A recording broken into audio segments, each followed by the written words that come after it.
Comment sont nés les pays africains? L'histoire de l'évolution de l'humanité, particulièrement du peuple africain, comporte plusieurs tournures majeures. Pour arriver à comprendre la genèse des pays africains actuels, il faudrait remonter un tout petit peu dans le temps et étudier l'histoire. Il faut comprendre que l'histoire du peuple africain est repartie en des périodes majeures que nous pouvons énumérer comme suite.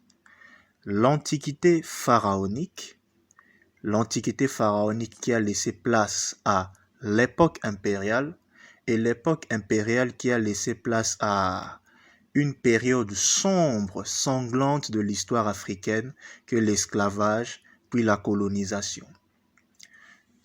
Les empires africains, comme nous l'avons précédemment dit, sont nés de l'éclatement de la civilisation pharaonique égypto-nubienne.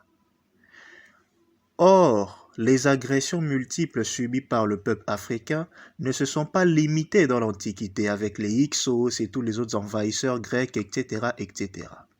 Cela s'est poursuivi jusqu'à l'effondrement de tous les empires nouvellement constitués juste après la période pharaonique. C'est donc l'effondrement des empires par les attaques barbares des oppresseurs qui a fait en sorte qu'il y ait naissance des pays africains actuels qui sont les résultats de la colonisation. Donc, nous pouvons définir nos pays actuels comme des enclos coloniaux résultant de l'éclatement des royaumes prospères et puissants africains qui existaient à l'époque impériale. Par exemple, la RDC, l'Angola, le Congo-Brazzaville, etc.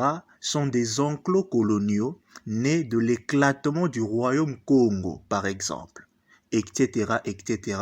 L'histoire nous enseigne tout cela dans les détails.